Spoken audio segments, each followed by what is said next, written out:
The Georgia Senate runoff will take place on Tuesday, November 24th.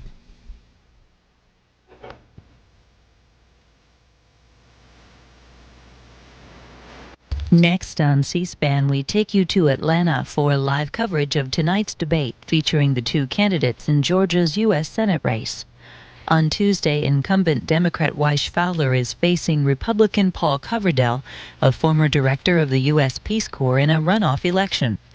In the general election on November, Mr. Fowler garnered 49% of the vote and Mr. Coverdell received 48%. Georgia law requires a runoff election if no candidate receives more than 50% of the vote. We now take you live to the debate, which is brought to us by Atlanta's WXIA-TV.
The 11 Alive. This is a Decision 92 election special.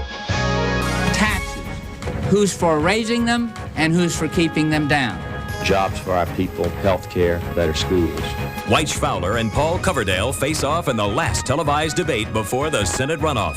And now, live from the 11 Alive studios, this is the Decision 92 U.S. Senate debate with your moderator, John Pruitt. Good evening and welcome. In 36 hours, Georgia voters will head for the polls. They'll be picking a U.S. Senator. They'll be choosing between Democratic incumbent Wyche Fowler and Republican challenger Paul Coverdell. In the next hour, these two gentlemen will be debating the issues of this long and very often bitter campaign. They'll be responding to questions from me, the moderator, also to Georgians from around the state who put their questions on videotape. And then toward the end of this program, they'll have a chance to question each other. We'll begin in just a moment. First of all, a brief scene setter on this campaign and the candidates to date. This runoff pits two veteran Georgia politicians against each other. I'm very, very grateful that they would brave the cold and come out to say these extraordinarily kind things about my record. Senator Fowler served as president of the Atlanta City Council and Atlanta congressman before winning his Senate seat 6 years ago. And I want to take those skills, that common sense business approach to Washington. Paul Coverdell served in the Georgia State Senate and as Peace Corps director before entering this race. In the general election, Fowler won 49% of the vote, Coverdell 48%. A Libertarian candidate's 3% denied either man a majority and forced the first general election runoff in state history. The campaign has been a focus of national attention, with major figures from both parties here to campaign. Barbara Bush, Charlton Heston, Bob Dole for Coverdell, Vice President-elect Albert Gore, and Jimmy Carter for Fowler. And tomorrow, President-elect Clinton will campaign for Fowler's re-election. The race has been marked by negative ads and personal attacks and attempts by each candidate to get his core supporters to the polls on Tuesday. All agree turnout is the key. A few words about the format of tonight's program. Initially, in this debate, we will have the candidates responding to questions from me, the moderator, also videotape questions from Georgians from around the state. Each candidate will have a certain amount of time to answer. We're not going to be overly strict, but we would appreciate their cooperation in keeping their answers as brief as possible in order to cover as much ground as possible. Gentlemen, there are many issues to cover this evening, and I hope we get to most of them, but I want to begin this debate by focusing on what really has become an issue in this campaign, and that is the negative advertising. The voters have been subjected to an unrelenting barrage of attack ads from both of you, and frankly, I think most voters aren't sure where the truth ends and distortion begins. So I'd like to ask each of you about a specific campaign charge you've made in your advertising and get you to respond to that. Senator Fowler, we'll begin with you. In one of your television ads, you accuse Paul Coverdell's insurance company of shady business practices because apparently it's dealt with a company that's been the target of some consumer complaints. To the best of my knowledge, Mr. Coverdell's family insurance company has not been accused of wrongdoing, has not been investigated of wrongdoing. Isn't this the same sort of guilt by association that you've accused him of using against you? Well, I'm going to answer that, John, but first of all, I think everybody ought to be reminded that I foresaw this. Mr. Coverdell ran against me for Congress before, and some of these same tactics that have come up came up then, and in his race with Mr. Barr for the Republican nomination, Mr. Barr, the Republican, called Mr. Coverdell the sleaziest campaign that he had ever seen, with the personal attacks on him, Bob Barr, in the Republican primary. So to try to forestall that, because I believe in the political process, I believe that issues have to be discussed if we're going to make decisions on behalf of Georgians who are demanding work on jobs and health care. So I challenged him, no television advertising. He'd run $1 million worth of television advertising against Mr. Barr, attacking me at the same time. I never had spent a dime. I said, no television advertising, I'll debate him once a week. He refused.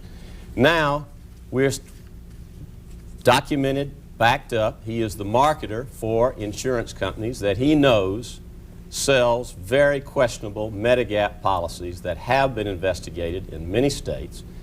And the reason for the ad is to show the public why Mr. Coverdell will not support health care reform. He's in the pocket of the big insurance companies. He will not fight the big insurance companies because he works for them. And I believe that the people of Georgia ought to know that before they send an insurance agent to represent them in the United States Senate, when health care reform, getting these health care costs down, is one of the biggest issues all over Georgia. Let's get Mr. Coverdell to respond to that.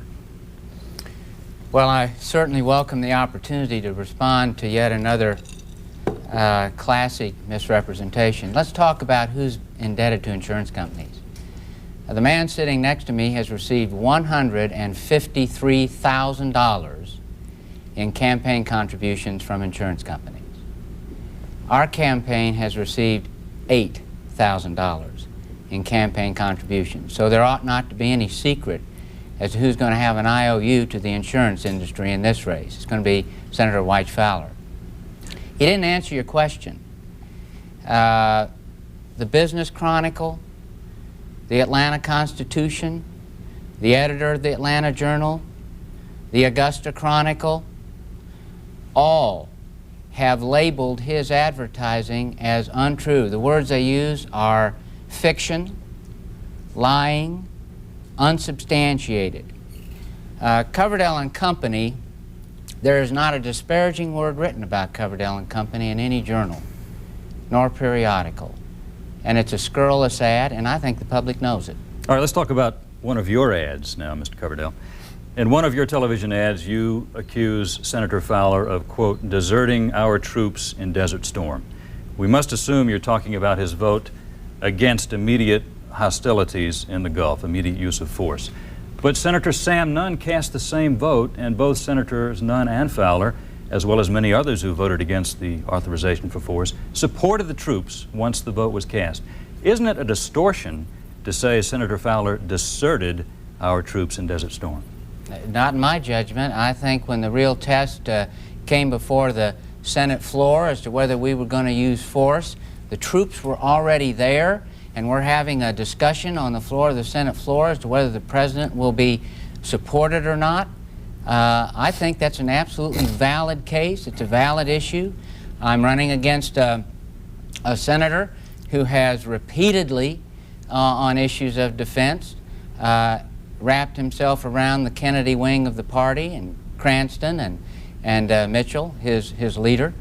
I think it's a perfectly legitimate statement to say that when the chips were down, he was not there. I don't see any comparison whatsoever between these two ads, and you have not found any of your profession who have stepped forward and said, guys, these Coverdell ads are off the mark. They're not documented. They've all been documented. They're all about his record. They're tough, but they're not negative. again, we have a situation here where we have his ads that your profession, you would expect me to be opposed to his ads, wouldn't you? But the point is, your profession has labeled them as untrue. Well, let's get Senator Fowler's response to that. Well, John, I hope that somehow we'll get on to the issues that people want to talk about. That's all the questions. This is why I want to go to Washington and end this gridlock. All this blame calling, finger pointing, no talk about education, what we're going to do for our children, no talk about how we get these health care costs down. My father's pharmaceutical prescription medicine up 150% this year. If you believe that Paul Coverdell will fight those big drug companies and fight the insurance companies when he's made all his money off of insurance, voted with the insurance industry over and over and over when he was in the state Senate for 19 years, then that's the people's choice and I will support it. As for negative ads, he says your profession, the press, just look at the Early County Times, look at the Rome paper, they all documented what I said. Paul Coverdell maliciously attacked Bob Barr. Bob Barr called it the sleaziest campaign he'd ever seen. I tried to stop it. I said no television advertising. We will debate face to face for 10 weeks. Mr. Coverdell refused, launched character assassination attacks on me that went on for 4 weeks before I ever responded. Now I'm telling the truth about him, and he calls it hell, but as Harry Truman said, I just tell the truth and he thinks it's hell. Okay, let's move on to another issue. Gays in the military. President-elect Clinton favors lifting the ban on gays in the military. You say you agree with that. How would you respond to those critics of this proposal, including Georgia Senator Sam Nunn, who say this would hurt enlistments, would damage morale, would possibly damage the image of the military, might even lead to violence within the ranks of the military? Well, now, wait a minute, John. I don't think you meant to say what you did, but Senator Nunn has not said that. But a number of critics have said that. But thank you. All right. Thank you for affirming that. The same thing was said back in 1948 when Harry Truman said that we have many honorable black Americans who have been great, could be great soldiers who want to fight for their country. And these same critics said the same thing. If we let black Americans be a part of our armed services, it will destroy morale. We'll have rioting in the streets. We'll have desertions. People won't get in the same foxhole. And Harry Truman, with great courage in 1948, said, all Americans should not be judged, should be judged on their patriotism and their willingness to serve, and eliminated the racial ban. Yes, Senator Nunn is right, and I agree with him, that there are questions of privacy, John, that must be addressed, both heterosexual privacy and homosexual privacy. The military right now is under tremendous strain. They're being asked to downsize, to cut out many honorable men and women who want to continue their careers. They're under great attack on sexual harassment, as we have seen. This is a big burden to make these changes, sexual harassment, downsizing, eliminating of jobs. Yes, we need to have some hearings. We need to go slow. We need to convince the men and women at the top that just like with black people, there are thousands and thousands of homosexuals now honorably serving in the military. The only question is whether or not they can acknowledge it. I think we'll be smart enough not to make this a politically charged issue, but accept the service of those who are already serving honorably, but allow them the dignity to admit it. Let's see what Mr. Coverdell has in response to that. Well, I've said repeatedly through the course of the campaign that I'm an ally of General Powell and his policies for the military, both in terms of the budget cuts, on which Senator Fowler and I greatly disagree. But I have to rely here on General Powell, Senator Nunn. I agree with Senator Nunn on this issue.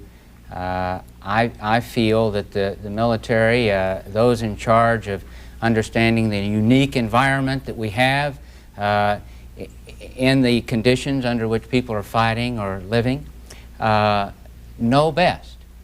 And you know, it is a uniform process. Everything, they try to make it the same. And I agree with General Powell that the ban should not be overturned. Okay. Question for you, Mr. Coverdell.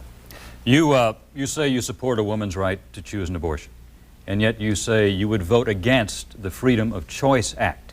You say you don't want to take the states out of this process. You want to give the states some latitude, and yet those who support the Freedom of Choice Act, which would in effect make the right to choose a federal law, those who support this act say that's the point. They don't want state politicians tampering with that right. Well, I disagree with Well, my that. question to you is, if you support freedom of choice, why not vote for the Freedom of Choice Act? Well, I have said that I believe the decision on this very critical and sensitive issue, that the person who has the most capacity to make the decision, she knows the moral issues, the religious issues, the health issues, is the woman. But I believe there is a role for state and community. For example, parental notification in the case of a minor. The proposal would eliminate that and override state input. Now, the Supreme Court very recently dealt with this issue in the case of Pennsylvania, and where the state intervened in the process of the individual, the woman making the decision, they upheld Roe versus Wade. But on certain conditions that surround the process, they upheld the state view. I find that acceptable and reasonable. I think that most of America wants this decision to be with the woman, but they feel it's legitimate to have certain conditions that surround it. Now, you support the Freedom of Choice Act, so I assume you have a response to this. I've got a response. You just heard Mr. Coverdell once again trying to have it both ways. He's been telling the women's groups that he is pro-choice. He tells other groups that he wants to vote for him on Tuesday, that he is anti-choice, and he puts out material all over the state that says he is anti-choice. He also misstates the law. What the Freedom of Choice Act does is to codify Roe versus Wade, to uphold a woman's right to choose under certain circumstances in the first trimester. It has nothing to do with states. It is totally silent on state issues. It is totally silent on parental notification, parental consent, even what kind of counseling can be made in abortion clinics. That was deliberately left to the states. I don't know whether Mr. Coverdell knows that. I don't think Mr. Coverdell cares, because he tells one group that he is pro-choice, another group that he is anti-choice, and the law, the Freedom of Choice Act, has nothing whatsoever to do with states' rights, but leaves to the state legislatures that difficult moral task of grappling with it. I must respond to it because I know we're going to see this the rest of the evening here. But on every one of these questions, it's one misrepresentation after the other. Well, just tell us, never, are you pro-choice I have or never not? changed my position. Just tell us, are Let you me pro-choice answer or my question anti-choice? without your assistance. That's all we're going to ask. I have never changed my position on this issue. It has been the same throughout the campaign. I have in my file right now, which I'm going to give to you right after this program, 2 letters written by this United States Senator, one in August of this year and one in October, with total different descriptions of it. One says that his Freedom of Choice Act, which he brags about sponsoring, eliminates the state entirely from the process. But the other letter, to somebody who has a pro-life indication, he says it doesn't eliminate the state from it. And that's on file. We have it right here. And as we've been doing throughout the debates, we'll let everybody else decide who's manipulating the issue. All we need to ask Mr. Coverdell is to tell us, is he pro-choice or is he anti-choice? He's not going to tell you, folks, because he's been sending out, trying to have it both ways with different groups. I am pro-choice. I believe that this incredible moral question of personal liberty is a question between a woman and her God, and the government has no business being in it whatsoever. All right, let's move on now. We're going to run a question by a voter in Milledgeville. If we can see that videotape now. I believe this is directed to you, Senator Fowler. Senator Fowler, I would like to know exactly what you plan on doing for our economic situation for people that are planning on graduating out of college. What are their chances, and are you going to help improve them finding jobs? Key question in the campaign, jobs. How do you create more jobs? Well, Ms. Warren, I'm very grateful for that question for more reasons than you could know. My daughter is a senior in college. Last year, on Employment Day, when the employers come around to talk to the seniors and interview them for jobs, there were 37 employers asking students to come to work for them. This year, on Employment Day, there were only 6. My daughter will do her work. She will graduate in May. There are no jobs available for her generation. Thousands of Georgians of all ages are out of work. My highest priority is to help this new administration produce jobs for Georgians. We've got to do it. Everything is dependent upon it. We've just been talking about family values. You can't have a family together, much less have the values in a family, if people are out of work. Thousands of Georgians who are out of work also lost their health care when they went out of work. I will work with our new president, this new team that's just been elected. We're going to put aside this gridlock. President Bush vetoed over and over again unemployment compensation. We put a jobs bill together, an economic stimulus package that included tax cuts to your parents, to middle-income people, so they could make it through this tough time even though they didn't have a job, give them back some of their tax dollars. President Bush vetoed it. We've got to eliminate that. We have got to produce jobs. I pledge you it will be my highest priority. Mr. Coverdell, would you respond to this question about jobs? What would you do? Well, a lot of people that are out there unemployed are unemployed because of the actions of Senator Fowler. And you just heard what it would be his typical response, to rely on the government to do it. He was the author or co-author of the nation's largest tax increase 24 months ago. It created enormous recession and put a lot of people like this caller might potentially have been out of work. I've said we've got to get the tax burden down on investments, and we have to, by doing that, it will generate a surge of activity in the economic marketplace, a surge of it. He's already talking about new tax increases. Well, I must respond since Sure. I didn't say a word about tax increases, and the people listening to us know that. I just heard Mr. Coverdell just 15 minutes ago on another station say he was against tax cuts. When I was in the Congress, during my service, I have voted to bring taxes down from 70% when I went to Washington to a top rate of 31%. I've cut taxes more than half, working with Republican and Democratic presidents. And I will continue to cut taxes because that's the best way through the private sector to give them the capital, the venture capital, to go out and hire people and produce jobs. But you do favor President-elect Clinton's plan to increase taxes on wealthier Americans. Are you concerned that perhaps that will not raise enough money to create the programs he's talking about, and it might impact Americans with lower incomes? No, well, first of all, yes. I favor a fair share of the tax burden. The tax bill that I supported, that Mr. Coverdell just spoke of, John, you remember, was the one recommended by the President of the United States, President Bush. It wasn't any liberal Democrat. He came to the Democrats and said, help me reduce this deficit.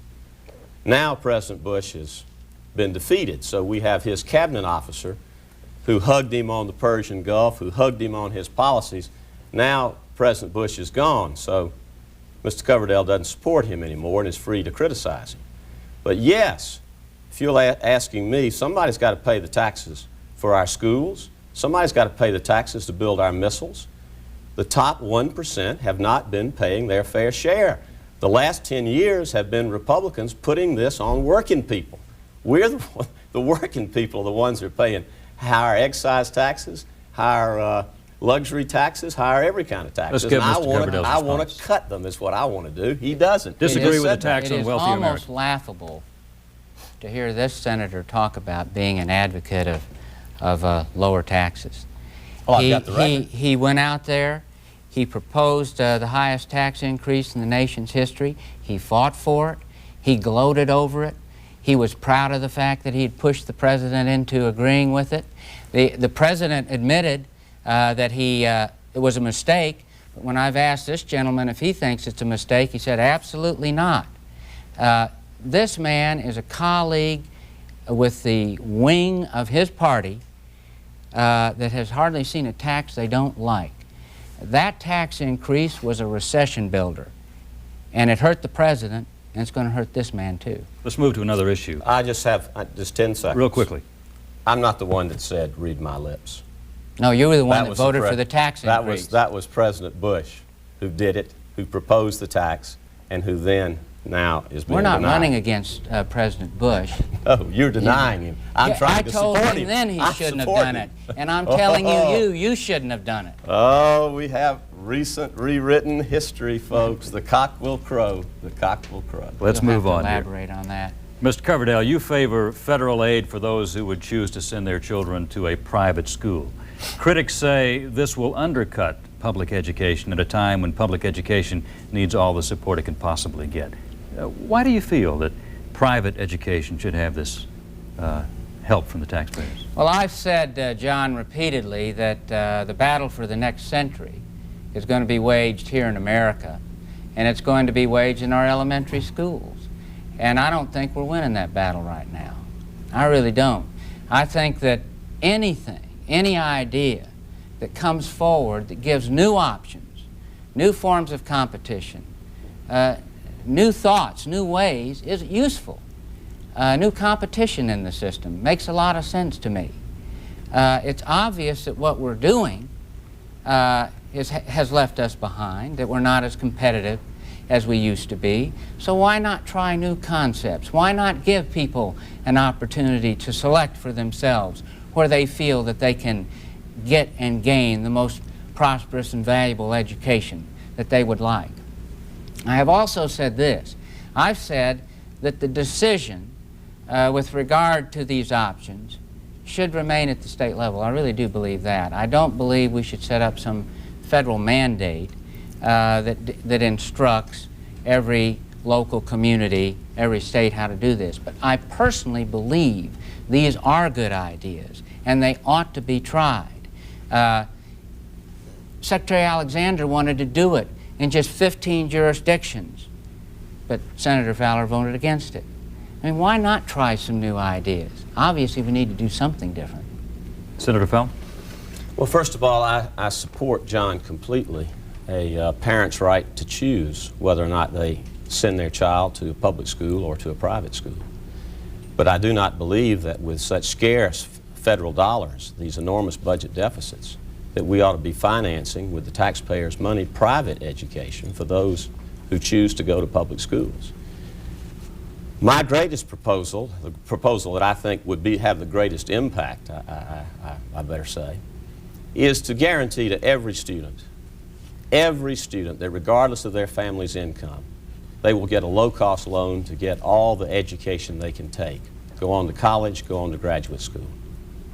Right now, thousands and thousands of Georgia middle-income families are shut out from getting any college loan.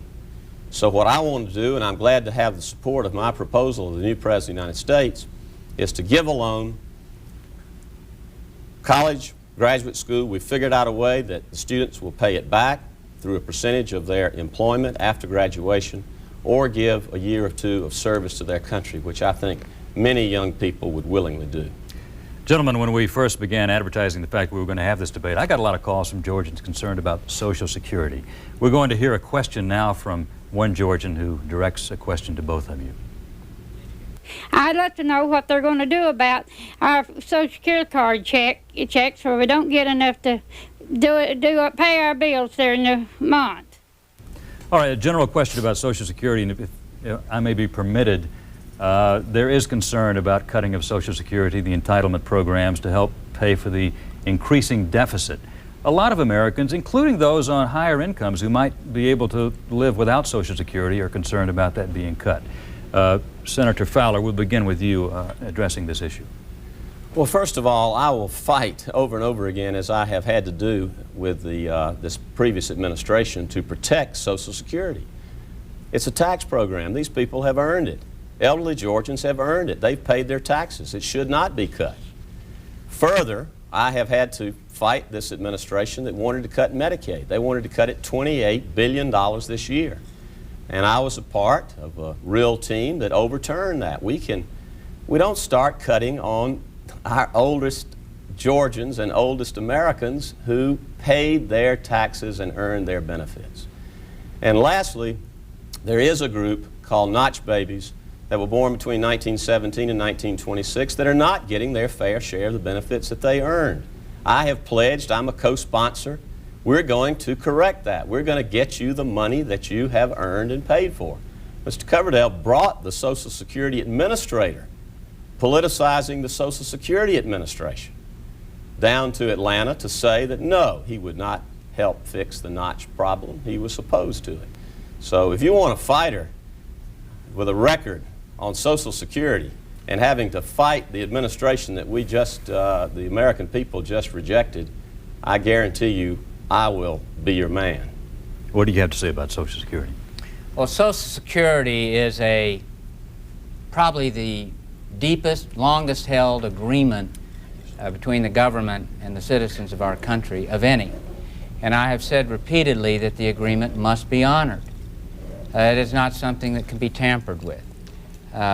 It's ingrained in our country. It's something for which all have become conditioned. They expect it to be dealt with fairly and treated fairly.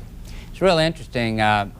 What really happened on the notch question was that I said during an interview that I didn't know where the billions would come from to correct it, and while I was concerned about it, not opposed to fixing it, I didn't know where the money would come from at this particularly difficult time.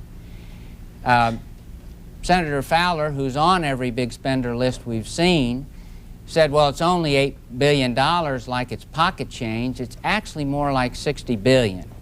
And what's interesting, he talks about fixing it, but he was part of the arrangement that created the notch. This is the fella and his team that created the notch discrepancy. Now with no concern, just an open promise, he's been sitting here talking about the shortage of funds, the difficulty of paying for things, but he throws out a promise to a group of people that's going to be very, very difficult to fulfill. We've had 4 different independent commissions who have studied the notch problem.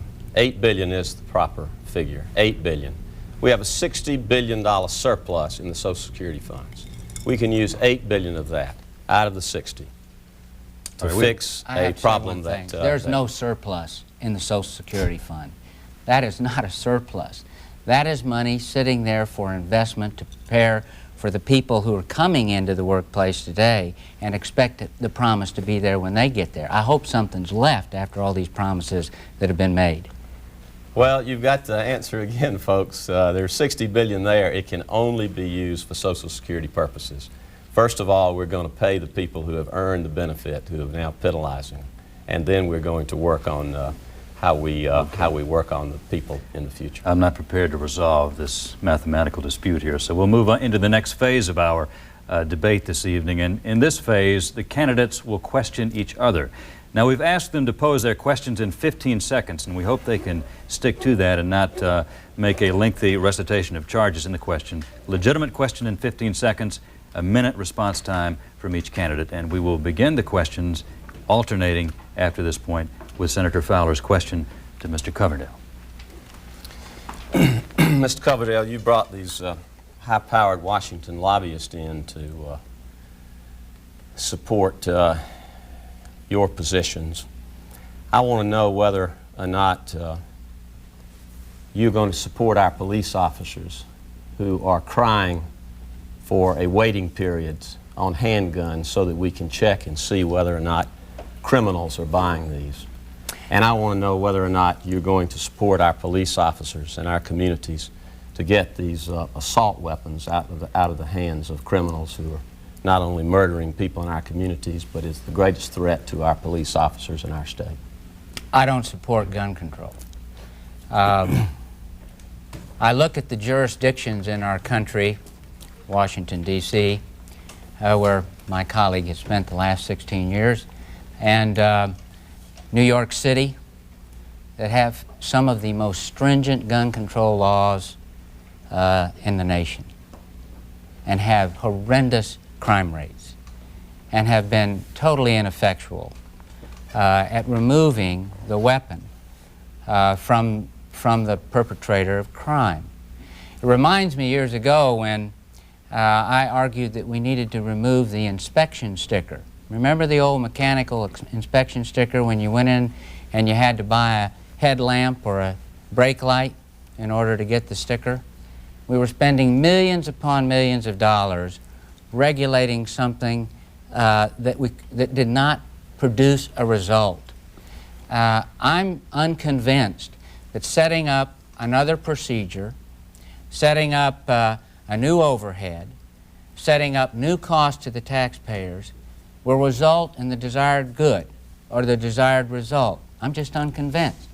I don't want to expend that new money to produce something where it's hard for the law-abiding citizen to get a weapon when they need it, abridge the Second Amendment right, when I know that a criminal is not going to have any trouble getting a weapon. Clear-cut difference on this issue. John, very briefly. Well, thank you, but he took a minute and a half. That was what I was allotted, I thought. John, inspection stickers don't kill people in the hands of criminals. The reason law enforcement, all the police chiefs, the sheriffs, Police Benevolent Association are supporting me is because they have come to me over and over again and said, Senator Fowler, we have got to have some kind of waiting period to check and see whether it's criminals buying handguns. I'm a sportsman. I'm a hunter. I wrote the Hunter's Protection Rights. I support the Second Amendment to the Constitution so that people can defend themselves in their homes. But we have got to get handguns and assault weapons out of the hands of these criminals and narc dealers that are murdering our police officers and murdering our children. Brief response. Yeah, we do need to get it out of it. It's just that a government program won't do it. It's just fundamental here, the differences. He keeps talking about the Police Benevolent Association. I interviewed them. They didn't ask about handgun control. They wanted to know if I would agree to produce new pension benefits and override state law when I went to the United States Senate, and I said, I don't think I can help you. Let's remember the other part of their questionnaire that they asked you, Senator. All right, let's move on. You asked Senator Fowler a question. I'll do that. John, we have been arguing throughout the course of the campaign that while he was the architect in the last 24 months of the nation's largest tax increase, he was enjoying, while we were out here in the recession, a 40% increase in his pay, voted for a pay raise that would occur every year without ever having to vote on it again. I've just joined a lawsuit to block that. I'd like to know how he justifies an automatic pay raise for members of the Senate without their ever voting on it again. Well, first of all, I have support. First of all, I did not vote, as his paid advertisement says, for the so-called midnight pay raise that raised my pay 40%. I voted against it. Before 100 star students in Georgia the other day, John, I stood up in front of him and bet him $1 million that I didn't vote for it, even though he continues to run that advertisement saying that I did. What I have voted for is cost of living increases. Sometimes 3%, sometimes 4%, sometimes probably 5%. 3 or 4 of them since I've been in the Congress. Why? Because Georgia defense workers are tied to those pay raises. Georgia veterans are tied to those cost of living adjustments. They're not pay raises, they're inflation adjustments. And I am doing that and have done it and will continue to do it because we have federal workers and pensions especially of all the defense industries in our state that are tied and should have an increase when it is merited under the law for an inflation adjustment. That's just not so. The COLA that he voted for himself has nothing to do with what the Senate or this government can do for other federal employees. The lawsuit that's being brought by the American Constitutional Law Foundation to block this outrageous act as a violation of the 27th Amendment, the new Madison Amendment, they're not trying to block the pay system for federal employees. They're talking about you, Senator. No, they're not, young Paul. They're talking about us, but they are not they are trying to segregate us out of the system. Certainly, as a lawyer, I know that they can say, no, we don't want to have a cost of living adjustment for defense workers. Or they could have said, we don't want to have a cost of living adjustment for federal nurses in the system. Instead, they have narrowed it down, trying to have it both ways again, saying we don't mind defense workers having it, but we want to break the system that has tied all federal workers together, including United States congressmen. That's your right to bring that lawsuit. The court will straighten it out. But the point of the matter is, you're not telling the truth when you say that I have been trying to feather my own nest. I have never voted for a pay raise, not a cost of living, but a pay raise, because I happen to believe in the thrust of your suit. I happen to believe that you should not raise your own salary in your own term. That's why I have always voted against pay raises. Except for 4 that he voted for, including Cost of this living. one. Cost of living. He can call them pay raise. I've explained to the people it's a cost of living. All right. As does everyone else who, if it pays like a raise, it's a raise. We'll let the voters decide this one, gentlemen. Let's move on. Senator Fowler, your question for Mr. Coverdell.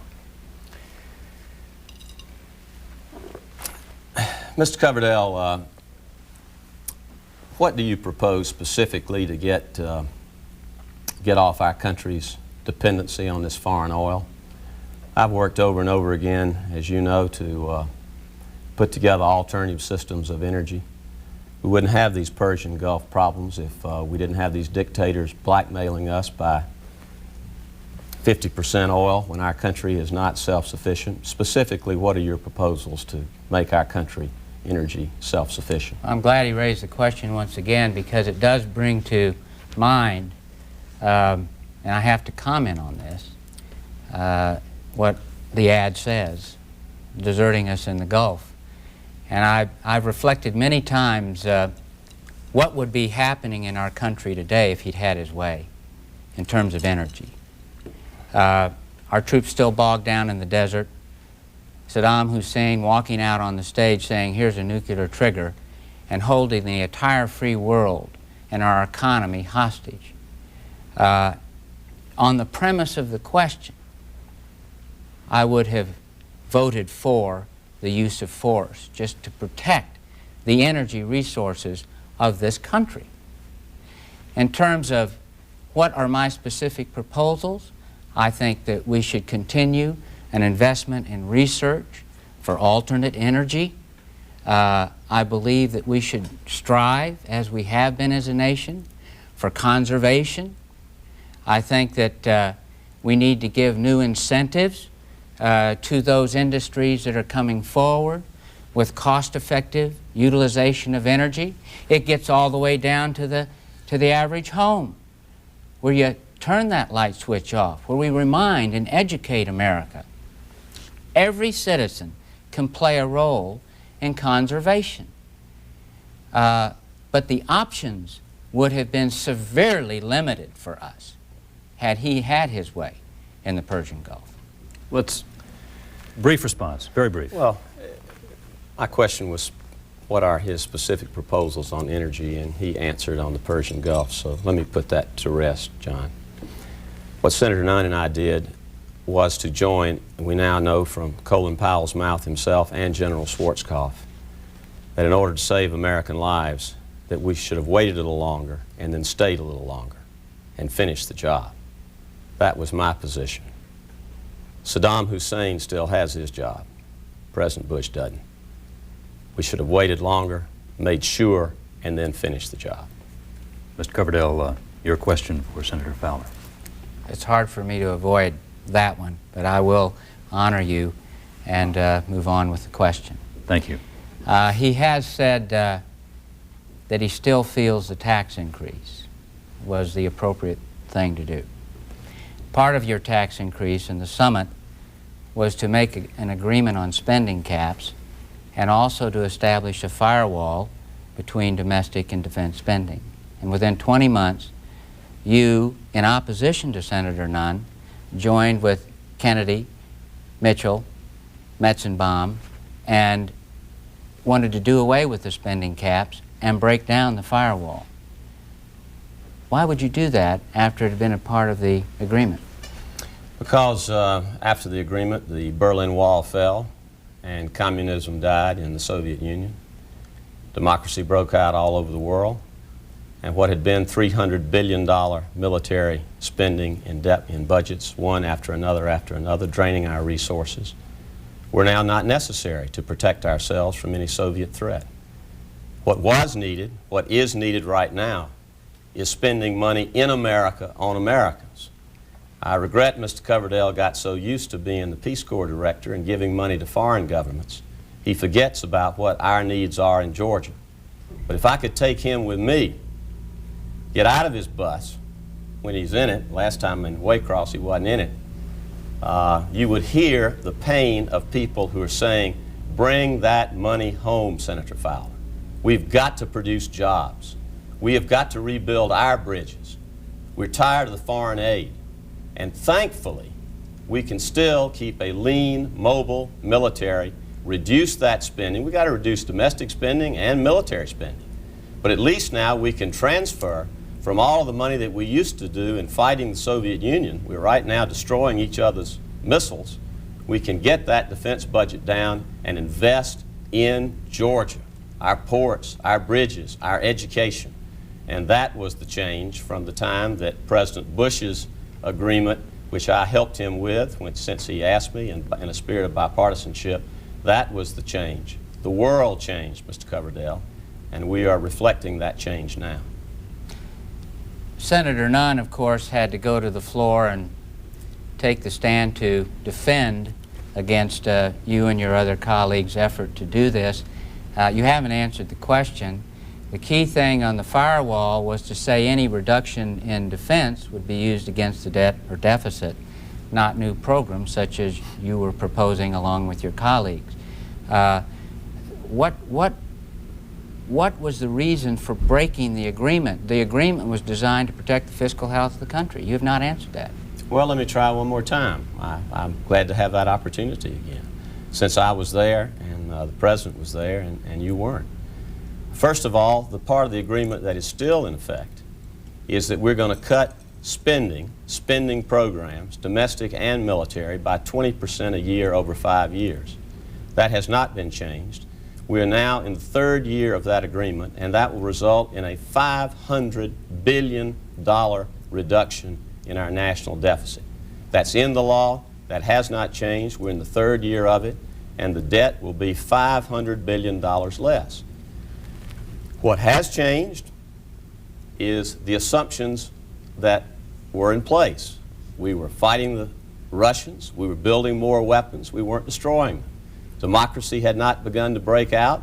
We were paying more and more money to NATO to protect Japan, Great Britain, France.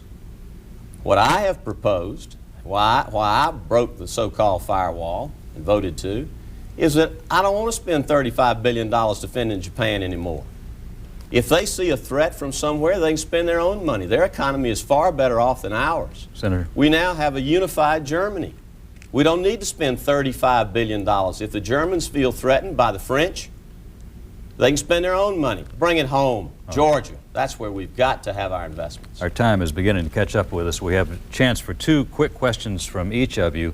Senator Fowler, I believe it's your turn to question Mr. Coverdell. Mr. Coverdell, as far as I know, well, you came to see me when the President nominated you for the Peace Corps. You asked me to nominate you before the committee. I did it. I could have blocked you. I doubt I could have gone to my Democratic colleagues, and you would not have been the Peace Corps director. You know how the system works, and that's what I could have done. But I said, Paul, if you will promise me you will not politicize the Peace Corps, if you will not use it for your own partisan benefits, the only agency that has never been accused of partisan activity, you gave me your word, and you gave that word to the Senate through me. We now know that 1 month after you were there, 1 month you were writing memos to Georgia Republicans, plotting strategy, using your position. I've got it in my pocket. You want to read your it? question, Senator Fowler? Why did you politicize the Peace Corps? I did not politicize the Peace Corps. Why did you do that? Why did you come to me and lie to me to get my support as Peace Corps director?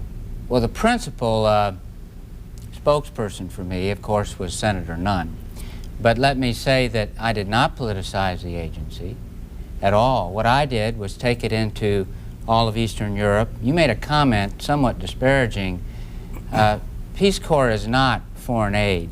It's the lives and hearts and souls of 100,000 Americans that have gone overseas and given their services overseas. I would think you would know the difference between foreign aid and a Peace Corps American. We entered 30 new countries.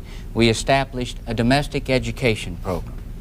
We brought volunteers home so that they could participate in America's problems. It was one of the most energized periods in the history of the Peace Corps, and it's well documented. There was no politicization of that agency, and you know it. All right, gentlemen, we're going to move on to another issue because we have time for one more question from Mr. Coverdell to Senator Fowler.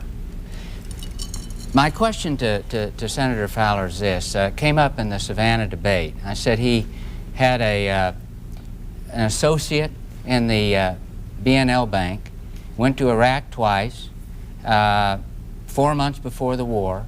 I asked him, who did he meet with, who paid for it, and did it influence his vote on the Gulf? And I would add this, did it influence the fact that during that window of period you refused to sign any admonishment of the PLO? You have yet to say who you met with. And you said you paid for it yourself. I think you've now acknowledged that you didn't. Well, the most interesting thing is that you of all people would bring up the question of travel, since you were investigated by the Washington Post for taking over 40 trips on Peace Corps, supposedly on Peace Corps business only to Georgia.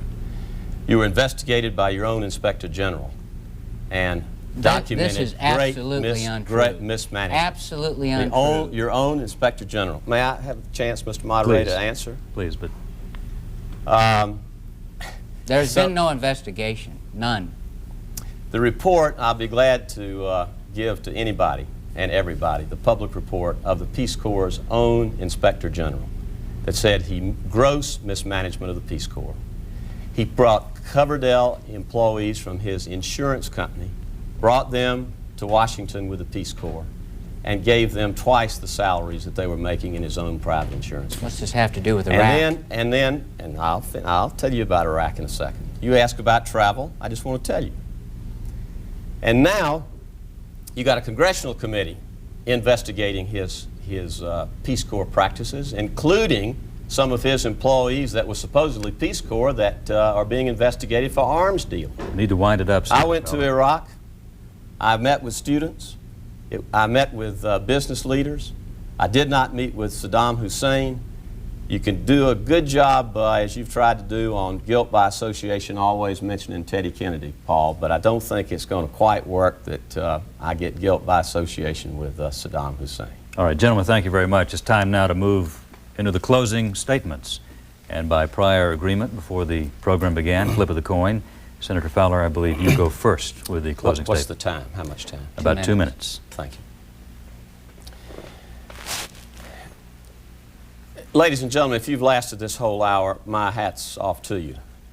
I have done everything I could in this campaign, including challenging Mr. Coverdell at the beginning to discuss and debate the issues with me on television, live like this, but rather than 48 hours before the election, for 10 weeks. No television advertising. I apologize to you because I did not succeed. He wouldn't go along, and now you see the result. We have to do a better job for our state.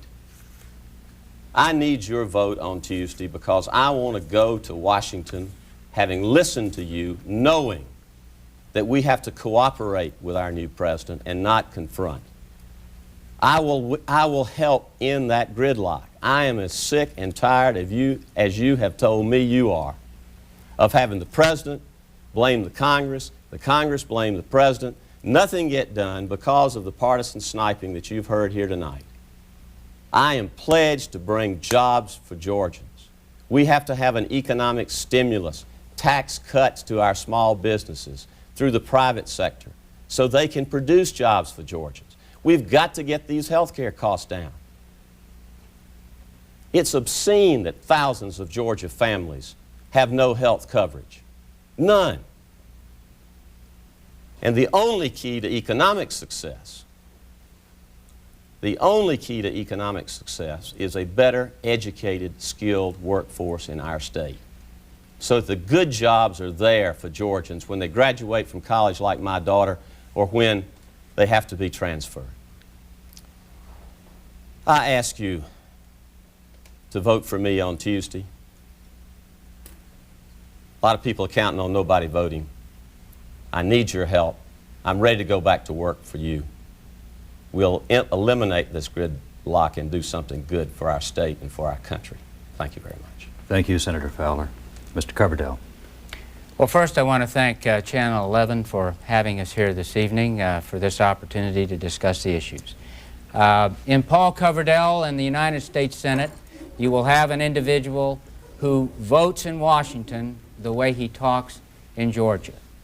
You can count on Paul Coverdell to keep taxes down. We've been watching my opponent be very busy in the process of raising our taxes. You can count on Paul Coverdell to be an ally of a strong America, a strong defense. This is a defense state, and we have to be attentive to it. I'm an ally of Colin Powell. He is an ally of Teddy Kennedy and George Mitchell and their cuts, which are 3 times those proposed by the Defense Department. In Paul Coverdell, you will have an individual who will not only vote for, but will stand for and fight for a balanced budget amendment, a line item veto, term limits, capping of expenditures so that we can dedicate some portion of our revenues to the debt that has been brought upon us by a spending Congress. You will never see Paul Coverdell, as you have my opponent, on the National Taxpayers Union big spender list. You will never see Paul Coverdell on a low rating by the United States Chamber of Commerce, as we have my opponent. I've been endorsed by the United States Chamber of Commerce, the National Federation of Independent Business, and the reason is I've said that by the end of my first year, my Senate office will be a command center for small business development and small business concerns, job creation, and economic health in our nation. I cannot think of a better center of activity and interest because jobs are at the center of all family dignity. If you were voted for Clinton for change, vote for Coverdell. If you voted for parole because you thought we needed work on the debt and deficit, vote for Coverdell. And if you voted for George Bush because you believe in a strong America, vote for Coverdell. Thank you. Thank you, Mr. Coverdell. Senator Fowler, thank you for watching. You've heard the issues discussed. Now it is up to you. The polls open 7 o'clock Tuesday morning. As you've heard both of these gentlemen say, turnout is very important, and we encourage you to cast your votes on Tuesday and then watch your vote count here on 11 Alive News. Thank you once again for watching. Good night.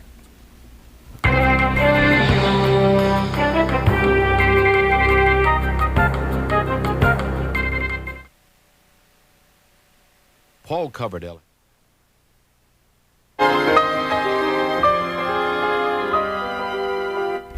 That concludes C-SPAN's live coverage of the debate featuring candidates in Georgia's U.S. Senate runoff election. If you would like to see this program again, it will air tomorrow morning at 2:15 a.m. and at 5:45 a.m. Eastern Time. And this programming reminder, on Monday night at 8 o'clock Eastern Time, we'll bring you a special C-SPAN preview of Georgia's runoff election on Tuesday. That's tomorrow night at 8 o'clock Eastern Time, 5 o'clock Pacific, here on C-SPAN.